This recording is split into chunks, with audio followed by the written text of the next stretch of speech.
I'm Justin Robinson, and I'm joined here with Superintendent Dr. Mark T. Bedell. Dr. Bedell, how are you doing today? Hey, I'm doing pretty good, Justin. Well, first we want to get into kind of talking about your first entry into the school district, and when you came here, you put your children are currently students in the school district. So far, how's it gone for them attending Border Star and Lincoln Academy? It's been a pretty great experience for my kids. They've been extremely involved. My daughter, who's a ninth grader now at Lincoln, is playing volleyball, and now she's actually running track. My son ran cross country, played basketball, and I believe he's running track now, trying to figure out what long distance event he's going to run. And then my 5-year-old loves Border Star. She is currently participating in Link. This was a new experience for her because that began last week, and she doesn't want us to come and pick her up. So obviously they're doing something in terms of engaging kids in a way that has hooked our children. So you're seeing the school district not just from the top down. You're seeing it as a parent, walking in the buildings for parent-teacher conferences, walking in, dropping them off, picking up, going to games. What is your assessment? What are your feelings about the school district from a parent perspective? Well, I think from a parent perspective,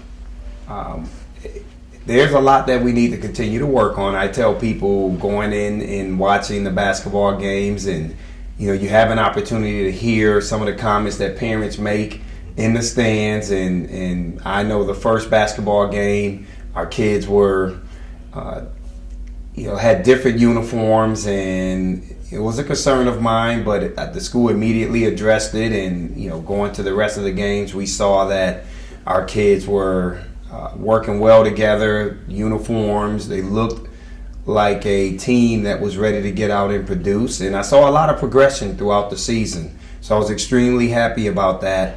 But I know as a parent, I want what every other parent wants, and that's to make sure that all of the amenities that we have to offer to our kids are offered, but they're offered at a high premium level, because we know that when we don't meet the hit the target in that area, it then results in children and students being able to have other options and going to other charters or even private schools. And speaking of other options, we have a very transient community here. We know that sometimes our students will come and go to different places. And you are a parent, not only has students in the district, but you also just experienced that coming from somewhere else and having to make that transition in your life. What are some things that you guys just went through making that transition, and some tips that maybe as other parents do that can help make that process smoother for them? One of the things I tell people is to think about your community, think about the schools in terms of that community where you want to live, and look at the options that are available, because oftentimes it's a fit. You want to make sure that whatever that school is, whatever those programs that are available, whatever supports are in place from the community as a whole, are those particular options going to allow for your child to have value added into his or her life? And ultimately, what we want to do as parents is to just make sure that our kids get a fair opportunity at being successful, get a fair opportunity at the American dream.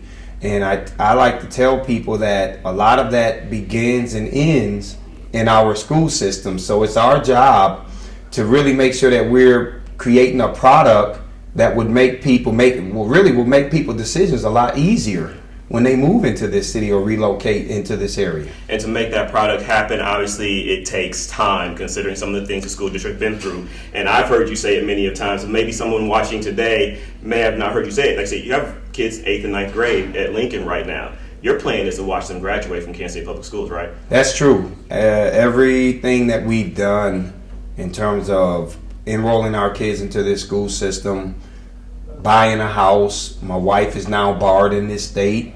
We didn't come here and do all of that just to be here for 1 or 2 years. And I know that this community has been through a lot with the turnover of superintendents, and I don't want to contribute to that. But most importantly for me, it's about trying to do the right thing, because I know I have children here. They need that consistency. And I also want to be able to shake their hands when they walk across that stage too. And speaking of your wife and kids, one more question about them. What is your leadership style, first off, at home, and then let's talk about it here at the school district?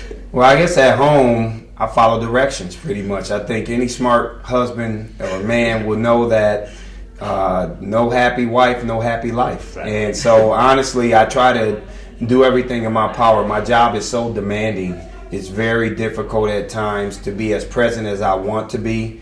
And so when I do come home, it's an opportunity for me to talk to my children, have an opportunity to read a book to my daughter, to put her to bed. And I know the other night, my daughter wanted both of us to read a story to her. That was the first, so we both were flipping back and forth on a couple of pages in one of the books we were reading her, and that meant the world to her. And so just trying to come home and just be a father, be a regular guy, I think that's very important.